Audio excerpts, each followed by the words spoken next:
Good morning reuse life in a shell चैनले तुम्हारे आबार वेलकम।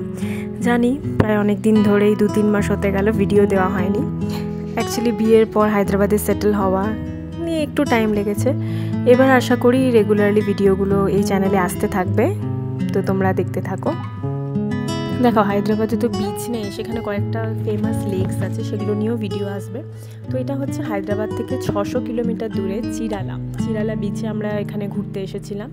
তো জায়গাটা মানে বলতে গেলে শান্ত প্রকৃতি, বেশি জনবসতি বা বেশি মানে ট্যুরিস্ট এখানে আসে না সত্যি বলতে, কিন্তু খুবই শান্ত পরিবেশ এখানে। আশা করি তোমাদের ভালো লাগবে।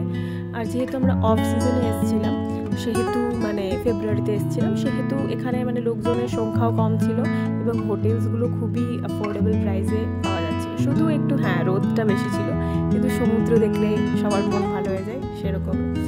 চলো তাহলে আমরা যে হোটেলটাতে রিসর্টে ছিলাম সেটা আমি তোমাদের দেখিয়ে দিই।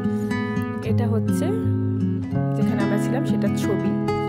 তো আমি প্রথমে ভিডিও করতে ভুলে গিয়েছিলাম, তারপরে স্নান করে এসে আমার মনে পড়েছে যে একটা ভিডিও করা উচিত যারা আসবে। ধরো হায়দ্রাবাদ থেকে তো যেহেতু কাছে, তো তোমরা 1-2 দিনের ট্যুর যথেষ্ট এটা কভার করার জন্য, জায়গাটা কভার করার জন্য। তো এরকম একটা ছোট্ট এবং কোজি রুম ছিল, টিভি, এসি, ওয়াইফাই সবই ছিল। আর আমি স্নান করে এসে তখন আমার মনে পড়েছে যে আমার একটা রুমটা নিয়েও ভিডিও করা উচিত।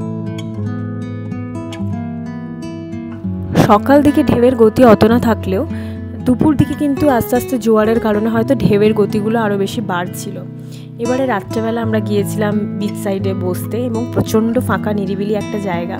সেখানে বসে আমরা কাঁকড়াদেরকে দেখছিলাম তারা কিভাবে আসছে যাচ্ছে, গর্তের ভেতর ঢুকছে, এবং সেটা দেখতে দেখতে আমরা কাঁকড়া ভাজা খাচ্ছিলাম।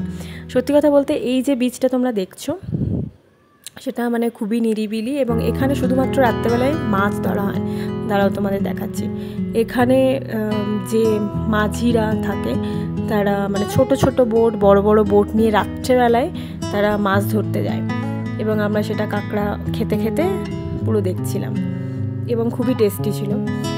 তো তারপর আমরা রাত্রি হয়ে গিয়েছিল বলে রিসর্টে চলে গিয়েছিলাম। আমি কিছু ওখানে ছবি তুললাম, তোমাদের পুরো রিসর্টটাও দেখাবো। কিন্তু একটা কথা বলে রাখি, এই যে এটা যেটা দেখছো সেটা হচ্ছে চিরালা বিচ।